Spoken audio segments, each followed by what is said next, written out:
ఈ రోజున ఒక తెలియని అమ్మాయి మిమ్మల్ని వెతుక్కుంటూ వస్తోంది. ఎందుకొస్తోంది, ఏం జరగబోతుంది, ఆ అమ్మాయి ఎవరు తదితర అన్ని వివరాలతో పాటుగా ఈ రోజున గోచార రీత్యా మీకు ఎలా ఉంటుందో కూడా తెలుసుకుందాము. వీడియో నచ్చితే తప్పకుండా ఒక చిన్న లైక్ చేసి మమ్మల్ని సపోర్ట్ చేయండి. ఇక ఆలస్యం లేకుండా వీడియోలోకి వచ్చేద్దాం. పోలేరమ్మ తల్లి జ్యోతిషాలయం. మీరు ఎక్కడెక్కడో జ్యోతిష్యం చెప్పించుకొని నిరాశ చెంది ఉన్నారా? అయితే ఒక్కసారి గురువు గారికి ఫోన్ కాల్ చేయండి. దూర ప్రాంతాల్లో ఉన్న వారికి ఒకే ఒక్క ఫోన్ ద్వారా వెంటనే పరిష్కారం చెప్పబడును.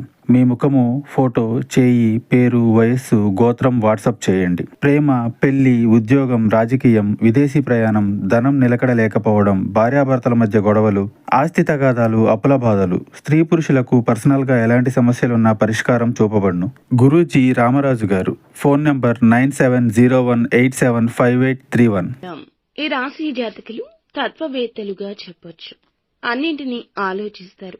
1కి 4 సార్లు ఆలోచిస్తారు. భూతద్దంలో పెట్టి ఆలోచించి మరీ నిర్ణయాలు తీసుకుంటారు.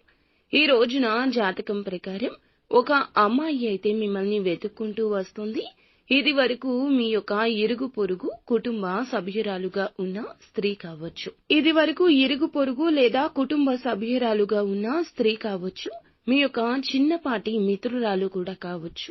మీ యొక్క బంధువు కావచ్చు. ఇలా ఎవరైనా సరే మీ యొక్క జీవితంలో ఇది వరకు వారితో చాలా సఖ్యతగా ఉన్నారు. అయితే చాలా కాలంగా వారిని కలుసుకోలేకపోతున్నారు. అటువంటి పరిస్థితిలో ఉన్న వారికి ఒక అమ్మాయి మిమ్మల్ని వెతుక్కుంటూ వచ్చే అవకాశాలు కనిపిస్తున్నాయి. ఇక ఒక పని నిమిత్తం కావచ్చు, ఒక సహాయం అర్థించి కావచ్చు, మిమ్మల్ని వెతుక్కుంటూ రావడం జరుగుతుంది. ఇది మీకు ఆశ్చర్యంతో పాటుగా ఆనందాన్ని కూడా కలగచేసే అంశంగా చెప్పొచ్చు. ఎవరైతే ఈ రాశి ఉద్యోగస్తులు ఉన్నారో ఉద్యోగ జీవితం గురించి కొన్ని ముఖ్యమైన నిర్ణయాలు అయితే తీసుకోబోతున్నారు. ఉద్యోగంలో కొన్ని మార్పులు చేర్పులు చేసుకునే అవకాశం కనిపిస్తోంది. అలాగే ఉద్యోగ జీవితంలో కొన్ని మెళకువలు కూడా నేర్చుకోబోతున్నారు. ఇక పై అధికారుల ద్వారా ఈ రోజు ప్రశంసలు కూడా దక్కబోతున్నాయి. అంటే మీరు పెండింగ్ లో ఉన్న పనులను పూర్తి చేస్తారు. దీనికి మీ యొక్క శ్రేయోభిలాషులు అయిన తోటి ఉద్యోగస్తుల సహాయ సహకారాలు కూడా ఎక్కువగా లభిస్తాయి. ఈ విధంగా వారి యొక్క సహాయ సహకారాలతో పెండింగ్ లో ఉన్న పనులను పూర్తి చేయడంలో సక్సెస్ అవుతారు. పై అధికారుల ద్వారా ప్రశంసలు కూడా దక్కించుకుంటారు.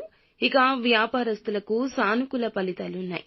మీ యొక్క వినియోగదారుల్లో ఒకరు మీ యొక్క వ్యాపారం గురించి ఈ రోజు చాలా పాజిటివ్ గా మాట్లాడతారు. ఇది మీకు చాలా ఆనందాన్ని ఇచ్చే అంశంగా చెప్పొచ్చు. ఈ రోజు కొంచెం ఎక్కువగా లాభాలు కూడా ఉన్నాయి. అయితే భాగస్వామ్య వ్యాపారం చేస్తున్న వారికి మాత్రం భాగస్వామ్యులతో చిన్న చిన్న మనస్పర్ధలు కనిపిస్తున్నాయి. కాబట్టి ఈ అంశంలో తగిన జాగ్రత్త అవసరము. ఎవరైతే ఈ రాశి ఉద్యోగస్తులు ఉన్నారో ఒక అవకాశం రాబోతుంది. మీ యొక్క కెరియర్ గురించి కూడా ఒక చక్కటి అవకాశం తీసుకోబోతున్నారు. ఈ అవకాశంలో ఒక నిర్ణయం మీకు కొన్ని సవాళ్లను ఎదుర్కొనే పరిస్థితిని తీసుకొస్తుంది. కాబట్టి తీసుకున్న నిర్ణయం ఏదైనా సరే అనుభవజ్ఞులతో చర్చించి మాత్రమే నిర్ణయాన్ని తీసుకోవడం చాలా ఉత్తమం. అలాగే కుటుంబ సభ్యులతో కూడా ప్రతి అంశం గురించి చర్చించండి. కుటుంబ సభ్యుల్లో ఒకరితో కూడా చిన్న చిన్న మనస్పర్ధలు కనిపిస్తున్నాయి. కాబట్టి ఈ అంశంలో కూడా తగిన జాగ్రత్త అవసరము. ఇక శివారాధన ఖచ్చితంగా చేసుకోండి. హనుమాన్ చాలీసా నిత్యము పఠించండి. శక్తి మేరకు దాన ధర్మాలు చేయండి. అంతా మంచి జరుగుతుంది.